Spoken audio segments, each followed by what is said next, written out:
Selfishness is not living as you wish. Selfishness is asking others to live as you wish. The first is the privilege of being alive. The second is the game of control. But watch what happens when we look closer. The ultimate selfishness is also the ultimate selflessness. We've been trained to flinch at the word selfish, as though caring for our own well-being were some moral crime. But have you noticed, you cannot experience life except from the center of your own awareness. You cannot see through my eyes or feel with my nerves. You are unavoidably the point of view from which the universe looks out. When you understand this, you see that you have never been anything but selfish, not in the petty sense of grabbing the biggest slice, but in the simple fact that all experience passes through the self. The question is not whether you will be selfish, but whether your selfishness will be narrow and frightened, or so vast that in caring for yourself, you find you are caring for the whole world. From an early age, we quietly inherit the idea that caring for ourselves means we're taking something away from others. Time, love, and attention start to feel like a small pie. If you serve yourself a generous slice, someone else must go without. Look a little closer. You'll see something interesting. When someone tells you to stop being selfish, they are often being selfish themselves. They want you to care for them first. Sometimes it's obvious. Other times it wears a more polite disguise. They may not even want the thing for themselves. They want you to do it for someone else. At first glance, that sounds noble. But if you look closely, it's still about their values, their vision of what's right, their sense of moral order. They may say, you should visit your uncle, it's the right thing to do. Or you should go to that party, your friend will be disappointed if you don't. But whose right thing is this? It's not the uncle asking. It's them wanting to live in a world where people behave according to their picture of how life should be. We usually think selfishness only lives in small acts. The friend who won't help you move. The partner who keeps the last slice of cake. But step a little further in, we see the same self-focus in the acts we celebrate as selfless. This isn't an insult to kindness. It's the honest truth about human nature.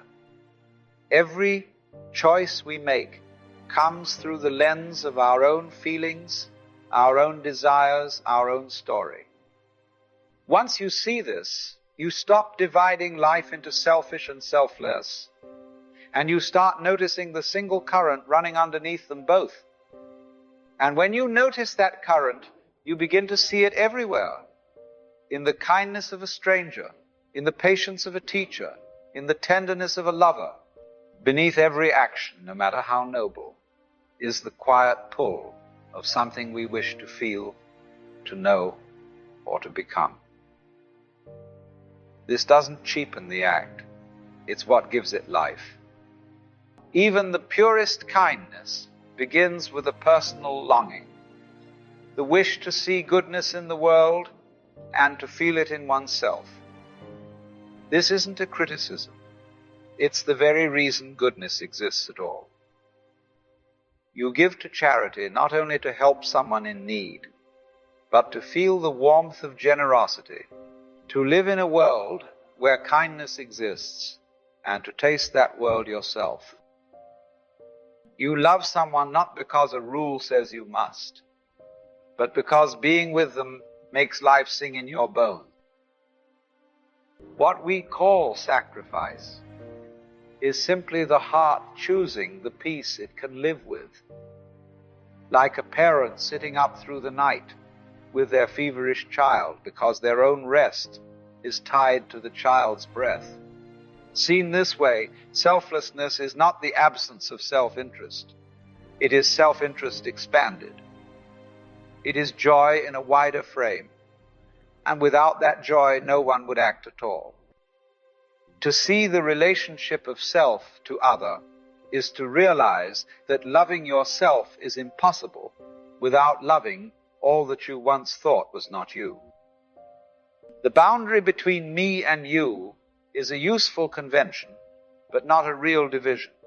Your joy is tied to the joy of those around you, just as the health of your heart is tied to the health of the whole body.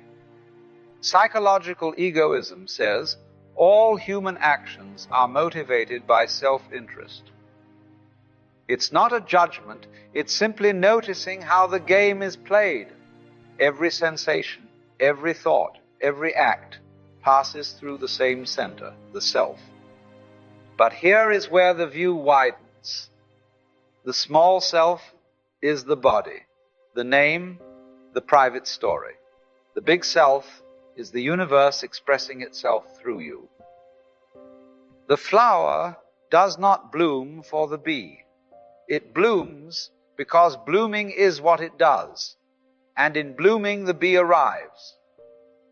When you care for yourself in truth, you are caring for the entire wave of the ocean, because the wave is the ocean. The heart pumping for itself is also pumping for the body. Your joy nourishes the whole. The highest form of selfishness is to recognize there is no real boundary between you and the world. That caring for yourself is caring for everything, because you are everything. If you are not selfish enough to keep yourself in tune, you have nothing to give the world but noise. To be in tune is to move as the river moves. Not forcing, not holding back, but flowing in the shape of your own bed. It is the oak growing from its own roots, not straining to be a pine. It is living from the center instead of chasing the edges. When you are selfish enough to care for the ease of your own being, you are selfish for the sake of everyone. Your tone carries into every room you enter, just as a single string in tune will set others vibrating without effort. This kind of selfishness is not turning your back on the world.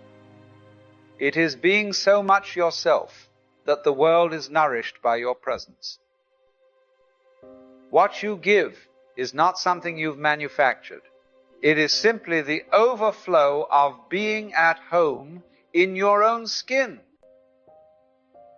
And the more you overflow, the more the line between me and you begins to fade. The self you think you're serving is not merely the small bundle of skin, bones, and memories you call me. That's just the costume. The real self is the ocean wearing the mask of a wave. Every experience you have of another happens within the theater of your own awareness. You have never truly touched anything outside your mind. The laughter of a friend, the warmth of the sun, even the hand you hold, all of it arrives as sensation in you. So when you serve yourself, you serve the world, because the world is not outside you. The highest selfishness turns out to be the highest selflessness. For when you are aligned with love, that love does not stay put. It spills outward into every life you touch.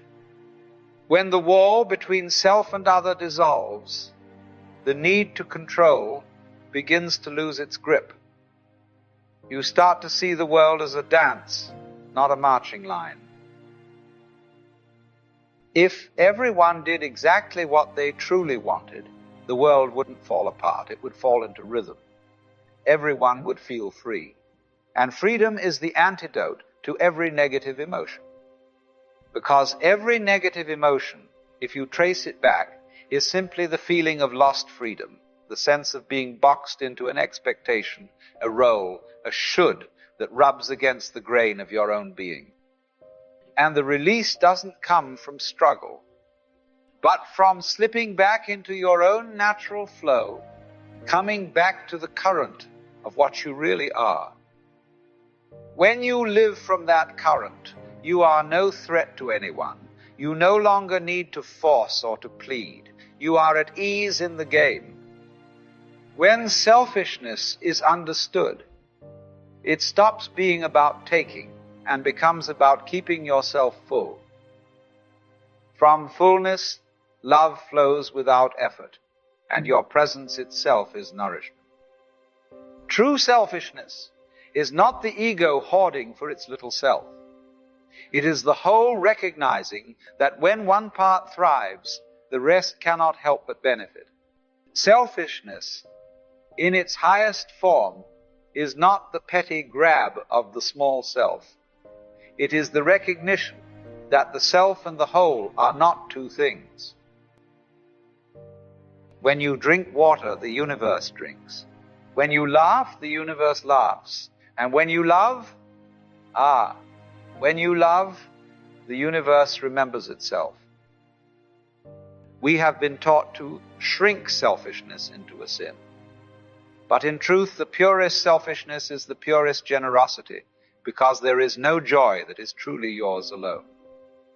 The moment you feel it, it ripples outward in your tone of voice, in the look in your eyes, in the way you stand in a room.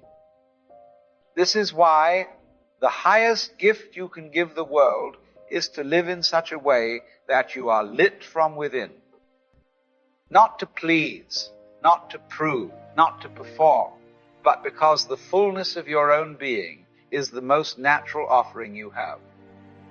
If you truly understood this, you would stop trying to divide life into selfishness and selflessness. You would see only the great tide of being, moving as you, moving as me, moving as the trees, the clouds, the rivers, the strangers passing in the street.